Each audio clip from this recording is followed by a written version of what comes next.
Diabolical Mind, the developer of Demonstier Plus, released Xenon Valkyrie Plus and Riddled Corpses EX, both of which were brilliant games. I had high hopes for Demonstier Plus, and while from a gameplay perspective it's a really good game, there are a couple of flaws that stop it from having the same addictive loop as their previous games. So, what's the game about? The story follows a group of heroes that venture into dungeons and caves to defeat an ancient evil.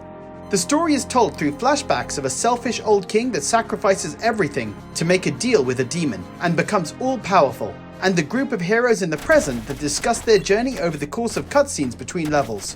While the setup isn't particularly original, the story is well told and characters are fleshed out through the dialogue and banter they share.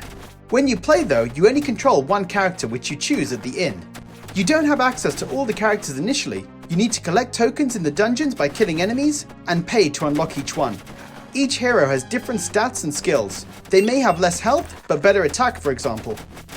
In terms of gameplay, it's essentially a twin-stick shooter combined with a roguelike. You control the hero, explore dungeons and take out enemies in order to complete each level's objectives. The objectives vary and could involve killing all enemies on the screen, unlocking all treasure chests, or finding and killing the secret enemy. Achieving the objective opens up the door to the next level. You also have a 5-minute timer, and if you don't complete the level in time, the unkillable Reaper appears, and the only option is to run. I actually like how the timer adds urgency to the game. It kept me focused on the task at hand, rather than wandering aimlessly around each nook and cranny of the map. Every 3 levels you have a boss fight, which normally turned the game into a bullet hell shooter. The boss fights were fine, but they felt somewhat repetitive, because you will end up fighting those bosses multiple times on your way to finishing the game. The levels didn't feel stale because the map changed each time, as did the level objectives, but the boss fights didn't change for the most part. Fortunately, the gameplay of the main levels more than made up for the boss battles. As with most roguelikes, you need to have a gameplay loop that keeps players coming back for more. In Demonstier Plus, you collect gold from treasure chests and dead enemies through the level, and you gain tokens when you kill an enemy.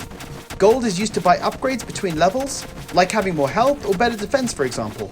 These were essential to get anywhere in the game, because the starting stats of each character was quite weak in at least a couple of areas. When you're at risk of dying, you can use a rope and escape the dungeon with the tokens you collected during the playthrough. The tokens can be used to buy health potions, unlock new characters, or upgrade your weapon.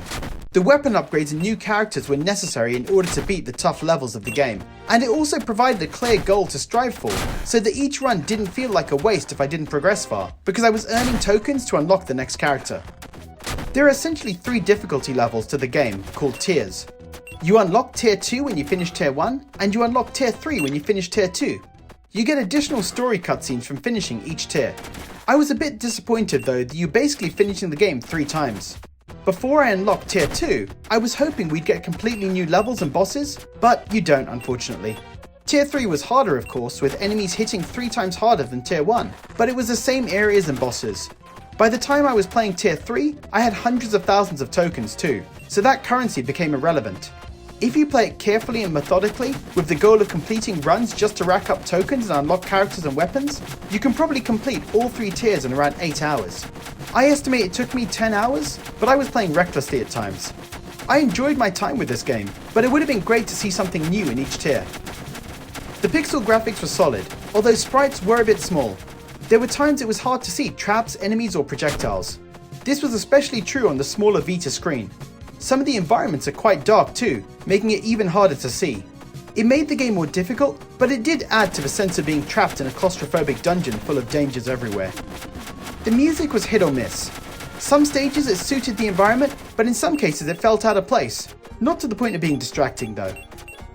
Overall, Demonstier Plus does have flaws, but in terms of gameplay it's challenging and fun. It kept me wanting to play more, and I was always eager to unlock the next character and weapon upgrade. Add to that a solid story, and I still think this is a game worth grabbing. So guys, are you planning to pick up Demonstier Plus? And if you played it already, what did you think? Leave a comment below, and as always, thanks for watching.